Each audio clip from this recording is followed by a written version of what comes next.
Bolsa de Valores disparou e o dólar caiu ao nível mais baixo desde maio do ano passado. Escritório de consultoria do ex-ministro da Justiça, Ricardo Lewandowski, prestou consultoria ao Banco Master. Presidente Lula recebeu o empresário Daniel Vorcaro fora da agenda oficial do Palácio do Planalto no final de 2024.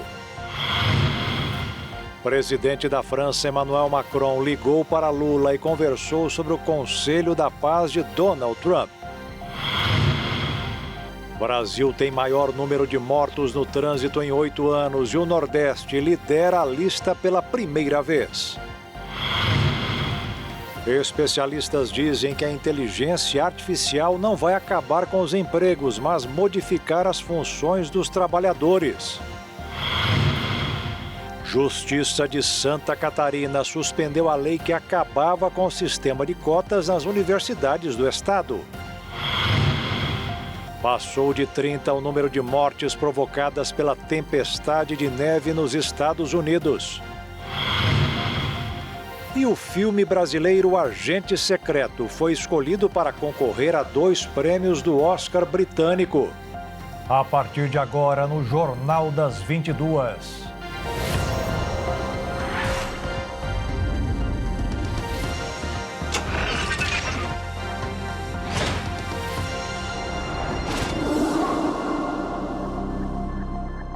Olá, boa noite. O escritório do ex-ministro da Justiça do governo Lula, Ricardo Lewandowski, recebeu 5 milhões de reais por uma consultoria ao Banco Master. O contrato foi feito depois que ele se aposentou do STF. Logo depois, Lewandowski deixou o escritório para assumir o cargo de ministro da Justiça do atual governo. O escritório de advocacia da família do ministro aposentado do Supremo, Ricardo Lewandowski, foi contratado pelo Banco Master entre 2023 e agosto de 2025. Em parte desse período, Lewandowski ocupava o cargo de ministro da Justiça no governo Lula, pasta a qual a Polícia Federal é subordinada. Lewandowski esteve à frente do Ministério da Justiça entre fevereiro de 2024 e janeiro deste ano. Pouco antes de assumir o cargo em janeiro de 2024, ele se desligou formalmente do escritório. Desde então, a banca passou a ser comandada pela esposa do ex-ministro Yara de Abreu Lewandowski e pelo filho do casal, Henrique Lewandowski. Mesmo após a saída de Ricardo Lewandowski, o escritório continuou prestando serviços ao Banco Master, que figurava como cliente da banca. O contrato previa o pagamento de cerca de R$250 mil por mês em honorários de consultoria jurídica. De acordo com as reportagens, a contratação do escritório teria ocorrido após uma indicação feita ao banco. O caso passou a levantar questionamentos sobre a relação entre o Banco Master e escritórios ligados a familiares de autoridades públicas. A sugestão do nome de Lewandowski teria partido do líder do governo no Senado, Jacques Wagner, do PT da Bahia. A assessoria do senador Jacques Wagner informou que ele foi consultado sobre um bom jurista e mencionou o ex-ministro que havia deixado recentemente o Supremo Tribunal Federal. Ainda, segundo a assessoria, caberia ao banco avaliar a indicação e decidir pela contratação. Em nota, Ricardo Lewandowski afirmou que, após deixar o STF em abril de 2023, retornou à advocacia e prestou consultoria jurídica ao Banco Master, entre outros clientes. Ele ressaltou que, ao aceitar o convite para assumir o Ministério da Justiça, retirou-se do escritório e suspendeu seu registro na OAB, deixando de atuar em qualquer causa. Já a defesa de Daniel Vorcaro, dono do Banco Master, afirmou que a contratação de consultores ocorreu dentro de parâmetros profissionais, técnicos e regulares. O banco também não vê irregularidade nos contratos firmados. O caso ganha ainda mais repercussão porque o Master também contratou o escritório de advocacia ligado à família do ministro Alexandre de Moraes do Supremo Tribunal Federal. O escritório Barsi de Moraes Sociedade de Advogados firmou contrato de 36 meses com o Banco Master a partir do início de 2024, com pagamentos mensais de R$3.600.000. O contrato previa atuação ampla, sem vínculo com um processo específico, incluindo representação perante o Banco Central, Receita Federal, Congresso Nacional, Judiciário, Ministério Público e Polícia Federal. O escritório é integrado pela esposa do ministro Alexandre de Moraes, Viviane Barsi de Moraes, e por 2 filhos do casal. Caso o contrato tivesse sido cumprido integralmente, o valor total poderia chegar a R$129 milhões até 2027. O Banco Central, no entanto, decretou a liquidação do Master antes do término do acordo. O ministro da Fazenda, Fernando Haddad, indicou nesta terça-feira Dário Durigan para assumir o seu lugar depois que ele deixar o governo. Haddad ainda não definiu a data que isso acontecerá, mas desde o ano passado ele vem anunciando que deixará de ser ministro.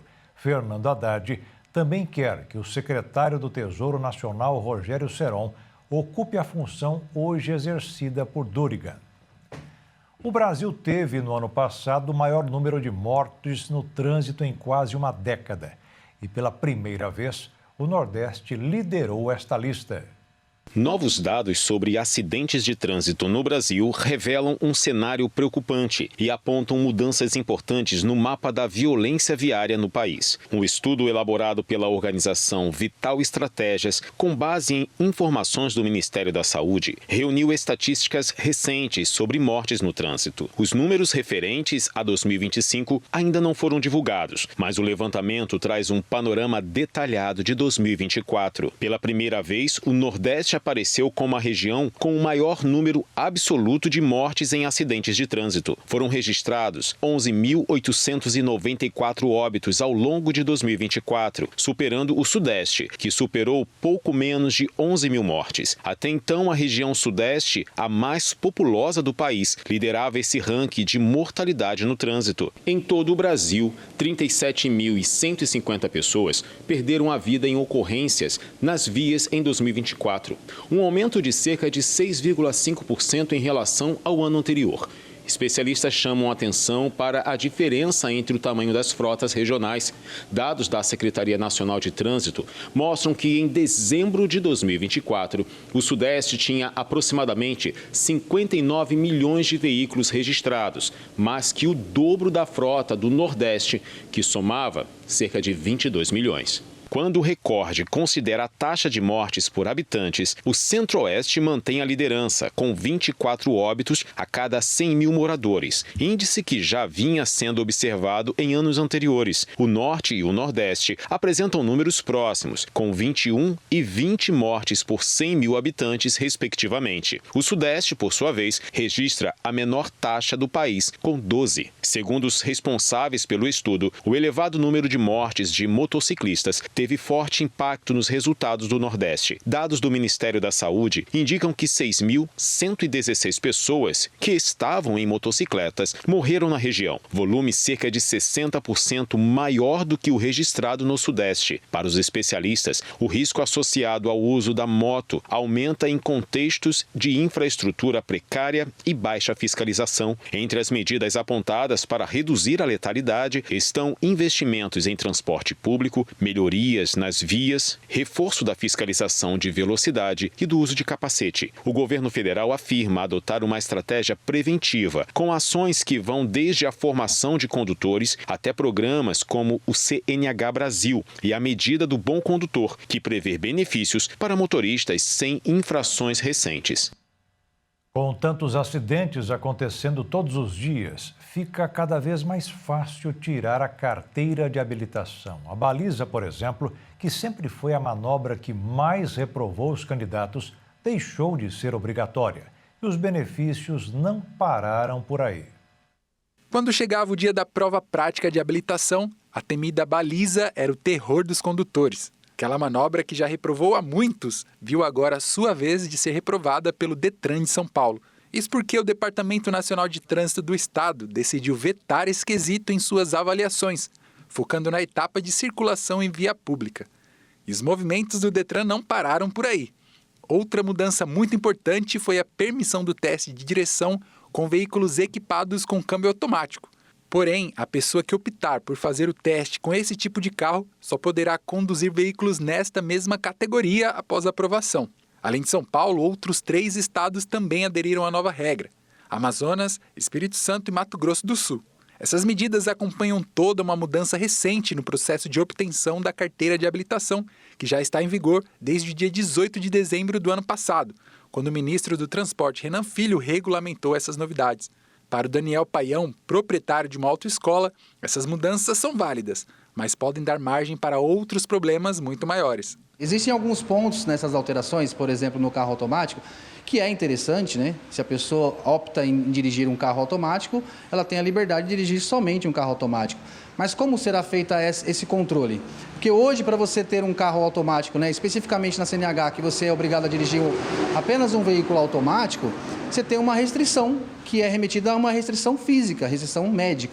De fato, muitas mudanças significativas aconteceram em todo esse processo. Uma das principais foi a diminuição das horas práticas obrigatórias, de 20 para apenas 2 horas. Com essa nova atualização do Detran, muita gente tem comemorado, afinal de contas, de acordo com o governo, o processo de habilitação ficou até 80% mais barato. Mas para quem sempre dependeu desse mercado, se reinventar pode ser o grande desafio. Nós temos relatos assim absurdos, pessoas que até tiraram a própria vida. Tá muito difícil porque a população, no geral, está aguardando uma possibilidade de tirar a CNH praticamente de graça. E não é a realidade. Eu, particularmente, essa semana eu dispensei 2 funcionários. Nunca fiz isso por falta de demanda de trabalho. Sempre foi por incompatibilidade ali de trabalho mesmo, né? Mas, assim, no estado de São Paulo já fecharam várias demissões. Então, o impacto também no emprego está sendo muito alto. Milhares de autoescolas já fecharam suas portas devido ao impacto financeiro dessas novas regras. Mas muitas outras mudanças nesse tema ainda devem acontecer ao longo desse ano. E a seguir, a Justiça de Santa Catarina suspendeu a lei que acabava com o sistema de cotas nas universidades do estado. Especialistas dizem que a inteligência artificial não vai acabar com os empregos, mas modificar as funções dos trabalhadores.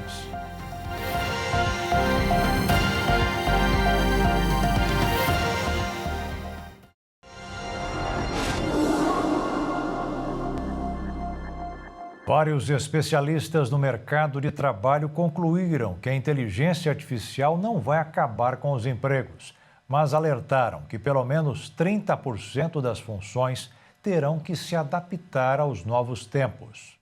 Especialistas em mercado de trabalho avaliam que a inteligência artificial não elimina postos de trabalho de forma generalizada, mas promove mudanças profundas na forma como as atividades são executadas. Esse processo tende a exigir investimentos contínuos em qualificação profissional, adaptação de competências e reestruturação das funções dentro das empresas. A análise foi apresentada por pesquisadores e autoridades que participaram nesta semana de um encontro internacional realizado na Arábia Saudita, voltado à discussão dos impactos da IA sobre o emprego. De acordo com estimativas da Organização para a Cooperação e Desenvolvimento Econômico, cerca de 30% dos empregos devem passar por mudanças profundas em razão do avanço da inteligência artificial. Os especialistas chamam a atenção para a velocidade da adoção dessas tecnologias. Em apenas 3 anos, mais da metade da população adulta já utilizou ferramentas como o ChatGPT em um ritmo muito mais rápido do que a popularização do computador pessoal e da própria internet. Os cenários projetados variam entre efeitos positivos e riscos relevantes. Em uma visão mais otimista, a IA amplia oportunidades e impulsiona o surgimento de novas ocupações. Em outra, os ganhos de produtividade tendem a se concentrar em poucas empresas, que passam a operar com maior escala e menos trabalhadores. Ainda assim, há consenso entre os participantes de que a inteligência artificial já provoca mudanças estruturais significativas no mundo do trabalho, independentemente da direção que esses impactos venham a tomar.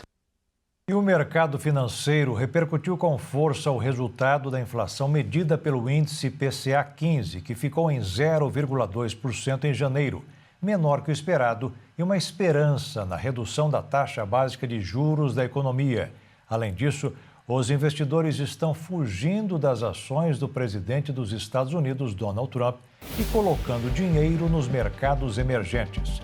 Por isso, o dólar caiu 1,41% para R$ 5,20, que é a cotação mais baixa desde maio de 2024.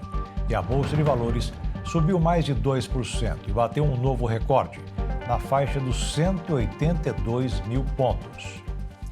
E as agências do INSS em todo o país estarão fechadas de amanhã até sexta-feira para atendimento presencial. No período, estão programadas melhorias nos sistemas previdenciários da Dataprev empresa responsável pela tecnologia da informação da Previdência Social. Vale lembrar que os canais remotos de atendimento, como o Meu INSS e a Central Telefônica 135, funcionarão normalmente até o dia 27 e depois ficarão indisponíveis. O Tribunal de Justiça de Santa Catarina suspendeu em caráter liminar os efeitos da lei estadual que proibia a adoção de cotas raciais em instituições de ensino superior no estado. A desembargadora Maria do Rócio acolheu um pedido do PSOL.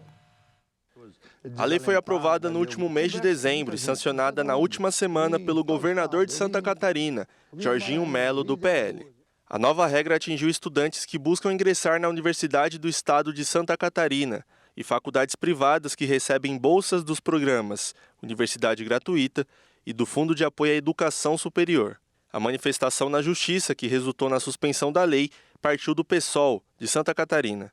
O partido argumentou que a lei violou dispositivos da Constituição Federal de 1988 e a Constituição Estadual de 1989. A lei excluiria as cotas de alunos de baixa renda, pessoas com deficiência e estudantes vindos de instituições estaduais públicas de ensino médio. Além da multa de R$100 mil por comunicado, o projeto também previa a punição de corte dos repasses de verbas públicas estaduais em caso de descumprimento. A desembargadora do Tribunal de Justiça de Santa Catarina acolheu o pedido formulado em ação direta de inconstitucionalidade e suspendeu a lei estadual. A legislação, sancionada no dia 22 de janeiro, havia proibido a reserva de vagas em universidades estaduais com base em critérios de raça, cor ou etnia, estendendo essa vedação também a contratações de docentes e servidores. Ao analisar o pedido de urgência, a desembargadora observou que a norma entrou em vigor em 22 de janeiro de 2026, sem período de vacância, passando a produzir efeitos imediatos e vinculantes. A magistrada apontou ainda indícios de inconstitucionalidade material, ao afirmar que a vedação às cotas raciais apresenta aparente incompatibilidade com objetivos constitucionais, como a redução das desigualdades sociais, o combate às discriminações e a garantia do direito fundamental à educação. A magistrada ressaltou também que o Supremo Tribunal Federal já afirmou entendimento favorável à constitucionalidade das políticas de ação afirmativa, reconhecendo-as como instrumentos compatíveis com o princípio da isonomia material e com a promoção da justiça social. Antes do ofício, o ministro do Supremo Tribunal Federal, Gilmar Mendes, deu 48 horas para que o governo e a Assembleia Legislativa de Santa Catarina prestassem todas as informações e argumentos para proibir as cotas raciais. O ministro também determinou que a UDESC explique a situação do vestibular para este ano, cujos editais já foram publicados. No caso da Universidade Estadual, o atual vestibular foi lançado em dezembro com os resultados divulgados no começo de janeiro, antes da lei sancionada. A decisão do Tribunal de Justiça de Santa Catarina foi temporária e deu um prazo de 30 dias para que o Executivo e a Assembleia Legislativa prestem informações ao Judiciário. A Índia e a União Europeia selaram um acordo de livre comércio após quase 20 anos de negociação. A definição criou uma zona de comércio ainda maior do que a firmada entre o bloco Mercosul e a União Europeia, assinada há poucos dias. A decisão alcançou quase 23 trilhões e meio de dólares e perto de 2 bilhões de habitantes. Foi uma resposta ao presidente dos Estados Unidos, Donald Trump, depois do impulso das tarifas. A presidente da Comissão Europeia, Ursula von der Leyen, afirmou que concluíram um acordo de todos os acordos. O pacto será formalmente assinado após a revisão jurídica que está previsto para o mês de julho. Uma pesquisa revelou que em cidades com regras para venda em escolas, os alimentos ultraprocessados são menos consumidos por adolescentes. A presença de refrigerantes, salgadinhos e doces no ambiente escolar influencia na escolha na hora do lanche.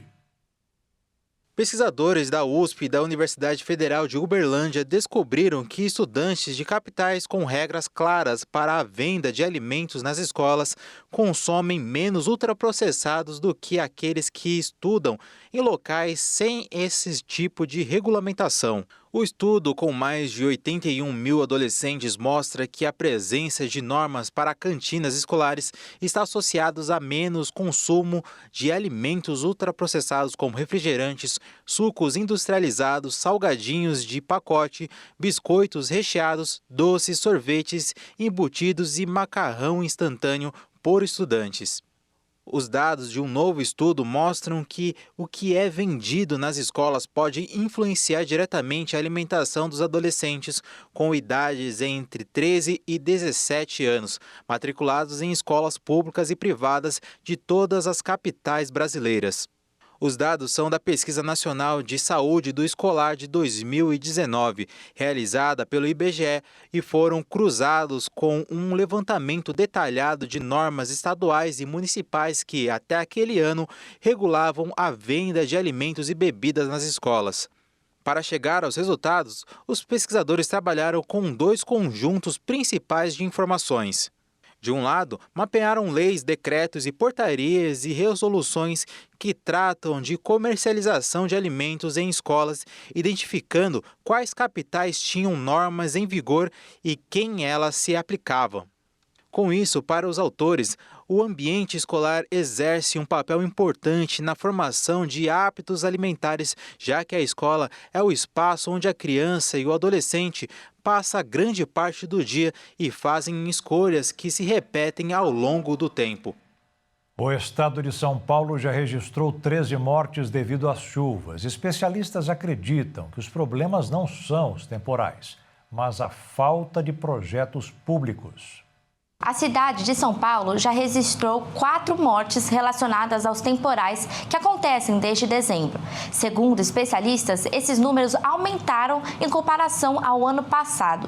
Não por causa exclusivamente das chuvas deste ano, mas sim pela falta de projetos para a retenção de água. No caso do estado de São Paulo, os dados mostram 13 mortes, desde 1º de dezembro até agora. Foram 5 mortes por enxurradas ou enchentes, 3 por desabamento e 1 por deslizamento, além de 4 na categoria outros. Especialistas dizem que não se pode dizer que a chuva está pior em 2026, porque na verdade ela está melhor distribuída e o problema está nos preparos das cidades para recebê-las. Faltam projetos para ampliar áreas destinadas à absorção e retenção de água e não apenas o seu escoamento. São Paulo hoje paga o preço por obras como a canalização de rios, como o Ribeirão Anhangabaú e rios Tietê e Pinheiros, ou enterramento de afluentes. Piscinões também são importantes neste contexto. A gestão Ricardo Nunes disse ter investido 9,3 bilhões de reais no sistema drenagem e diz já ter obras de absorção hídrica em funcionamento e outras sendo concretizadas. Além de também ter dito que já entregou 6 piscinões e 8 ainda estão em fase de obras, com previsão de entrega até 2027. E veja a seguir, o presidente da França, Emmanuel Macron, ligou para Lula e conversou sobre o Conselho de Paz de Donald Trump. E o presidente Lula recebeu o empresário Daniel Vorcaro fora da agenda oficial do Palácio do Planalto no final de 2024.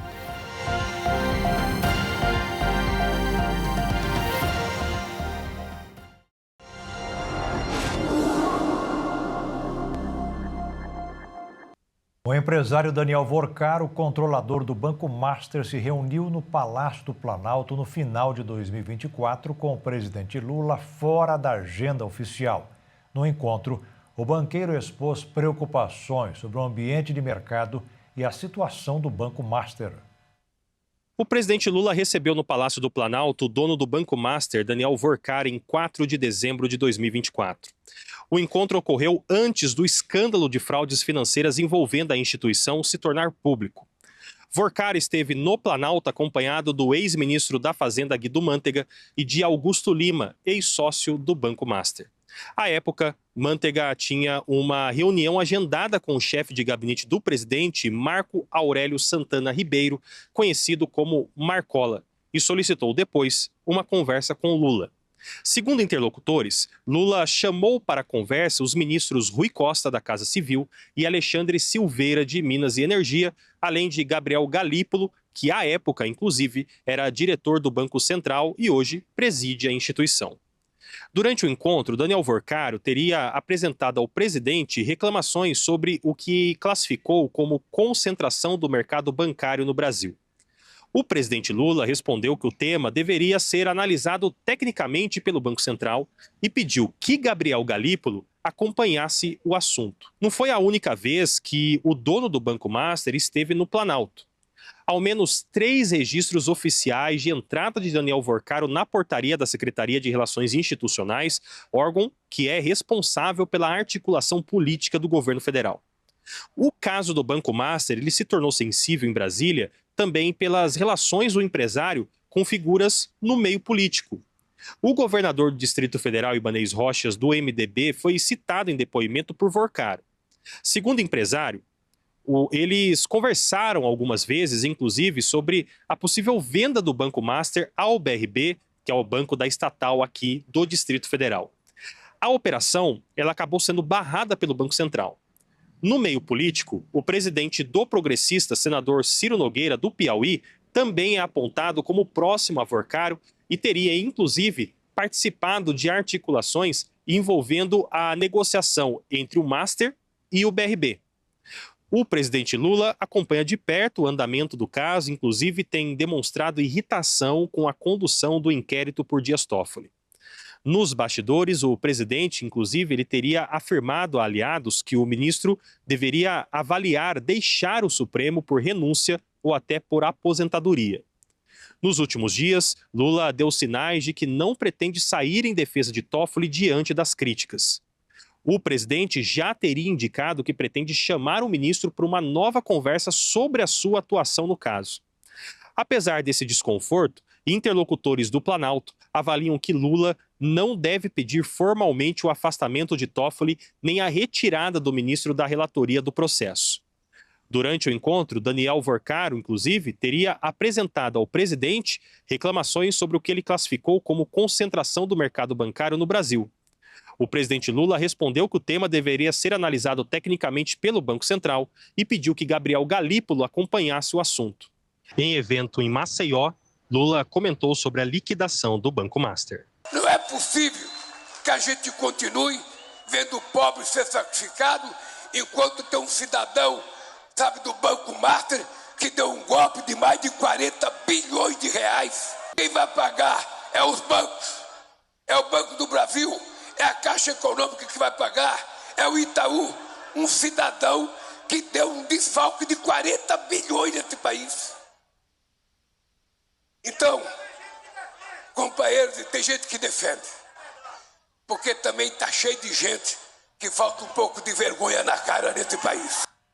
O presidente da França, Emmanuel Macron, ligou hoje para o presidente Lula. Os dois falaram sobre o Conselho da Paz proposto pelo presidente dos Estados Unidos, Donald Trump. O fortalecimento da ONU também fez parte da conversa. Na manhã de hoje, o presidente da França, Emmanuel Macron, ligou para o presidente Lula para discutir sobre o Conselho da Paz, uma iniciativa criada pelo presidente norte-americano Donald Trump para atuar na paz e na reconstrução da faixa de Gaza. O presidente francês e o brasileiro concordaram que iniciativas em matéria de paz e segurança devem estar alinhadas aos mandatos do Conselho de Segurança e aos princípios e propósitos da Carta da ONU. A França de Macron já recusou participar do Conselho. Já Lula ainda não deu resposta ao convite de Trump, mas sugeriu que incluísse um representante da Autoridade Palestina. De acordo com uma nota divulgada pelo Palácio do Planalto, o presidente brasileiro defendeu o acordo comercial entre a União Europeia e o Mercosul, reafirmando que o entendimento é bom para os dois lados. O governo francês é contrário ao acordo e articulou com outros países europeus ir até a Corte do Tribunal de Justiça da União Europeia para apresentar um parecer, o que pode atrasar a realização em até 2 anos. O Palácio do Planalto ainda afirmou que os presidentes conversaram sobre a situação da Venezuela e ambos condenaram o uso da força em violação ao direito internacional. A Polícia Federal fez hoje uma mega operação contra desvios de recursos no Rio Grande do Norte. O prefeito de Mossoró, Alisson Bezerra, foi um dos alvos da investigação. A operação da PF pretende desarticular um esquema criminoso de desvio de recursos públicos e fraudes em processos de licitação de saúde, no Rio Grande do Norte. São cumpridos 35 mandados judiciais de busca e apreensão no estado. Segundo as investigações, há indícios de irregularidades em contratos de fornecimento de insumos para a rede pública de saúde, envolvendo empresas sediadas no Rio Grande do Norte que atuavam junto a administrações municipais de diversos estados. O prefeito de Mossoró, Alisson Bezerra, está entre os alvos da operação. A operação tem como base auditorias da Controladoria Geral da União. Os documentos do órgão indicam falhas na execução contratual, inclusive indícios de compra de materiais que não foram entregues, fornecimento inadequado de insumos e sobrepreço dos produtos. As suspeitas recaem sobre empresas sediadas no Rio Grande do Norte que mantinham contratos com prefeituras de diferentes estados, levantando a hipótese de um esquema com atuação interestadual. Os investigados poderão responder por crimes relacionados a desvios de recursos públicos e fraudes em contratações administrativas. Além de Mossoró, a polícia também fez operações nas cidades de Serra do Mel, Tibau, Paraú, São Miguel e José da Penha. Todos os prefeitos disseram que colaboram com as investigações. Em Serra do Mel, foram encontrados R$2 milhões em dinheiro vivo do ex-vice-prefeito da cidade, José Moab Zacarias Soares, do PSD. Ele escondeu o dinheiro na casa do sogro, que é o controlador-geral do município. A presidente do Tribunal Superior Eleitoral, ministra Carmen Lúcia, fez um discurso ao dar a largada para as eleições deste ano. Ela destacou a importância de estar vigilante para que a inteligência artificial não seja usada por pessoas mal intencionadas. A ministra também ressaltou a importância da parceria com a Polícia Federal e da atuação da imprensa livre e independente, fundamental para a checagem rigorosa dos fatos. O que nós temos como dever funcional é de garantir a integridade do processo eleitoral, a tranquilidade na sociedade, que se houver qualquer problema, haverá uma resposta por parte do poder público, pelo órgão competente. Justiça Eleitoral, que é quem administra, realiza, apura os resultados eleitorais e proclama estes resultados. A segurança pessoal, a segurança social, a segurança política, que cada eleitora e eleitor poderá votar em quem ele quiser, e qualquer tipo de agravo, de restrição, de limitação indevida a esse direito político fundamental, que é de escolher o seu representante, precisa de ser devidamente coartado. Carmen Lúcia utilizou e repetiu a expressão captura da vontade ou captura do desejo do eleitor, um ponto central de seu discurso. Isso porque não existe voto certo ou voto errado. O que existe é a desinformação, capaz de convencer o eleitor de uma mentira e levar ao sequestro de seu direito de escolha por aqueles que manipulam o processo eleitoral. E o que nós temos é que assegurar que a eleição é um processo pelo qual cada eleitora e cada eleitor livremente escolhe o seu representante, sem que ele se submeta nem a pressões internas, nem a captura da sua liberdade de escolha, que é o que nós temos com as novas tecnologias, nem a possibilidade de haver abusos ou excessos de quem quer que seja. A ministra afirmou que o ambiente da eleição de 2026, portanto, será especialmente complexo e exigirá de todos nós, eleitores, atenção redobrada. O direito ao voto estará ameaçado de diversas formas, inclusive pela disseminação de informação. Carmen Lúcia alertou que, para votar de acordo com seus valores e com aquilo que realmente deseja, o eleitor precisará estar bem informado, evitando ser enganado por estratégias de manipulação. E a seguir, passou de 30 o número de mortes provocadas pela tempestade de neve nos Estados Unidos. E o filme brasileiro Agente Secreto foi escolhido para concorrer a 2 prêmios do Oscar britânico.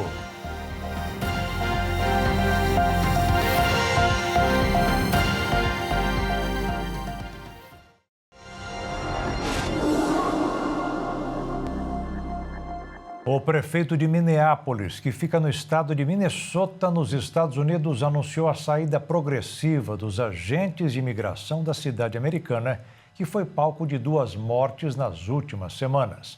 Na semana passada, depois de uma reunião com o presidente Donald Trump, ele pediu o fim das ações. De acordo com o chefe do Executivo Municipal de Minneapolis, Donald Trump teria concordado que a situação atual na cidade não pode continuar. O presidente Trump também chamou a conversa de muito boa. Pela rede social Truth Social, ele disse que grandes progressos estavam sendo feitos, enquanto Tom Homan, czar da fronteira da Casa Branca, havia agendado uma reunião com o prefeito para discutir os próximos passos. O enfermeiro Alex Pretty, de 37 anos, morreu no último sábado, após ser atingido por disparos de agentes do ICE na cidade de Minneapolis. Alex era cidadão norte-americano, nascido no estado de Illinois. A morte foi confirmada por autoridades após a prefeitura de Minneapolis divulgar informações sobre um tiroteio na cidade, palco de protestos contra o ICE há semanas. Segundo informado em coletiva de imprensa pelo chefe da polícia de Minneapolis, Brian O'Hara, policiais chegaram à área onde os disparos foram reportados e encontraram um homem caído com diversos ferimentos causados por arma de fogo. Um serviço de resgate foi acionado e a vítima foi transportada de ambulância a um hospital local, onde foi dada como morta. O Departamento de Segurança Interna dos Estados Unidos justificou a ação como legítima defesa. O órgão federal divulgou pelo X que tudo começou com uma operação dos agentes federais à procura de uma pessoa que estava ilegalmente no país. Durante a ação, segundo o departamento, um homem se aproximou de agentes do ICE com uma pistola semiautomática de 9mm e as autoridades tentaram desarmá-lo, mas o confronto levou a uma luta armada que resultou em sua morte. A grande nevasca que atingiu os Estados Unidos não deu sinais de trégua e já deixou dezenas de pessoas mortas e milhares sem energia elétrica. O frio extremo, a neve e o gelo atingem desde o sul até o nordeste do país e chegam até 45 graus negativos. A nevasca é causada por uma deformação do vórtice polar, uma massa de ar que normalmente fica sobre o Polo Norte, mas que se deslocou para o sul.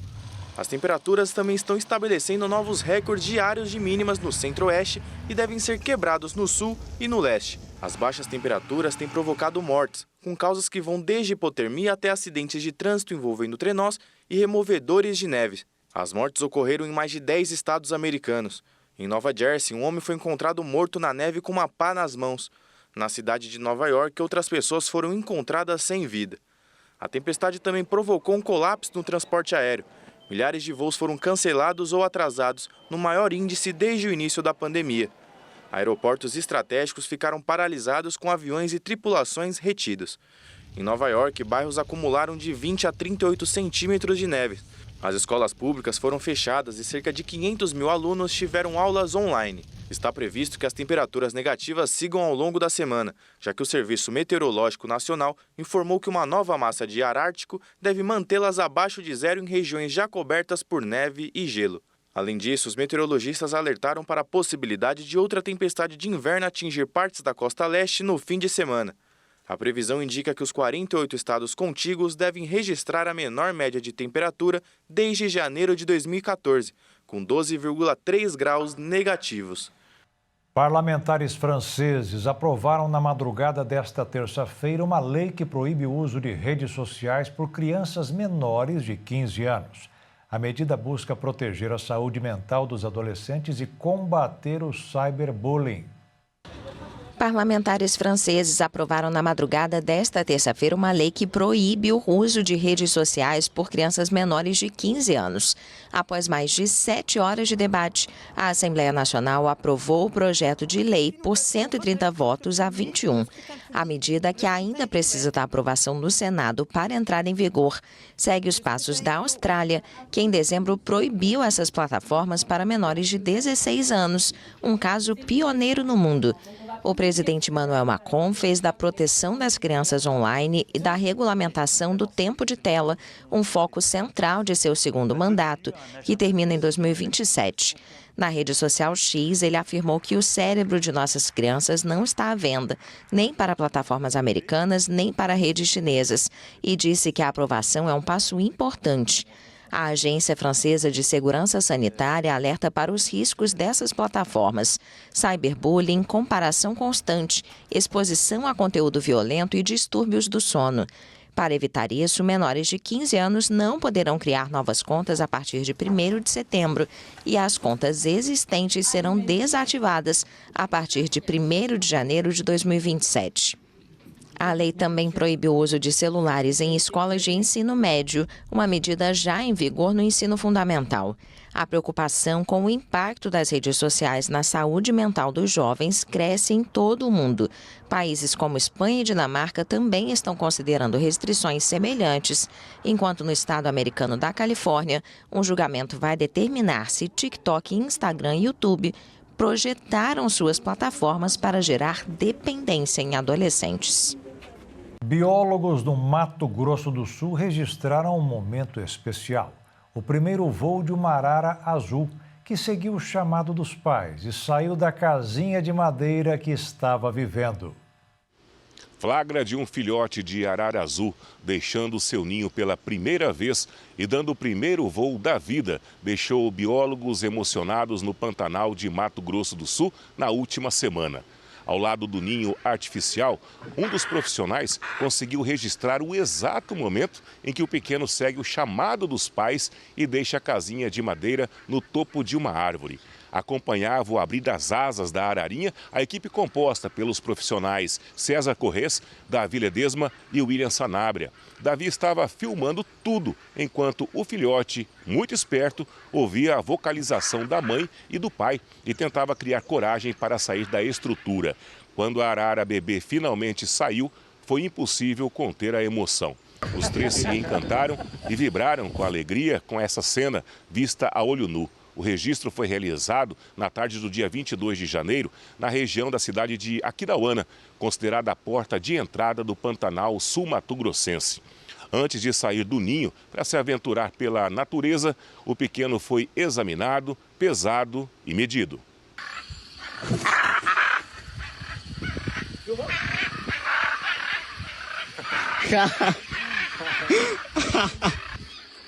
Pessoal, olha só, acabamos de monitorar esse filhote. Ele acabou de passar pelos procedimentos de aninhamento, coleta de sangue, nanotipagem, recebeu uma medalha e simplesmente ao devolver ele ao ninho, ele resolveu partir. Que demais, gente! De acordo com a presidente do Instituto Arara Azul, Neiva Guedes, ver o primeiro voo de um filhote é uma emoção única. Eles ficam meio inseguros, mas os pais sempre estão atentos e ficam vocalizando e chamando até que ele cria coragem e voa e não volta mais para o ninho. Agora colocam mais cor no céu do Cerrado Pantanal. O Museu Nacional da Cultura Afro-Brasileira no Centro Histórico de Salvador recebeu esse mês um acervo com mais de 600 peças de artistas afro-brasileiros. Essa é considerada a maior repatriação de obras de arte da história do Brasil. As obras integravam a Acervo Convida, coleção privada com obras de artistas do Nordeste brasileiro, organizado ao longo de 3 décadas pela artista plástica Bárbara Cervenka e a historiadora da arte Marion Jackson, ambas americanas. O conjunto abrange artistas de diferentes gerações e linguagens artísticas da produção afro-brasileira, com peças de 135 artistas, sendo 93 afro-brasileiros. Entre eles estão nomes como J. Cunha, Goiá Lopes, Zé Adário, Lena da Bahia, Raimundo Bida, Sol Bahia e Manuel Bonfim.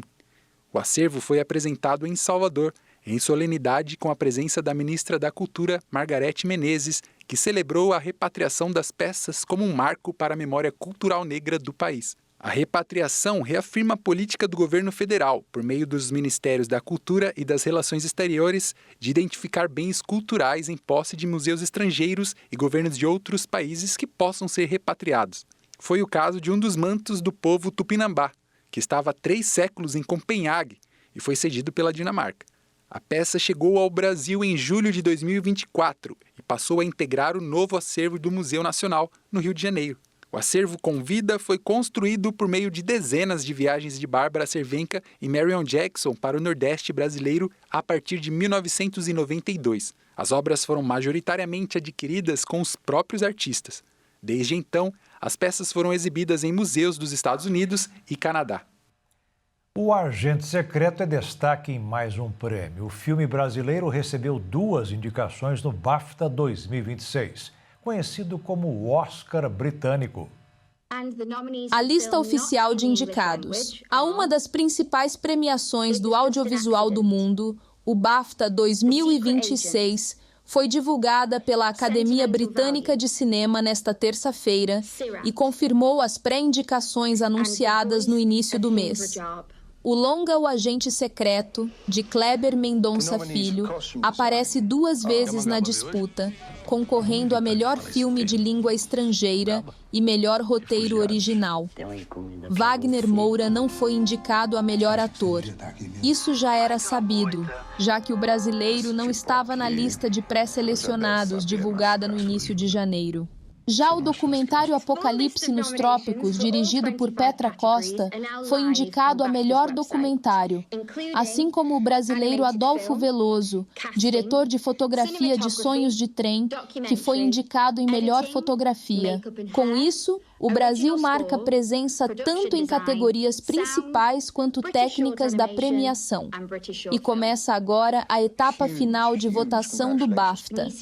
Mais de 8.000 membros globais da Academia Britânica de Cinema participam do processo, que ocorre entre os dias 28 de janeiro e 17 de fevereiro.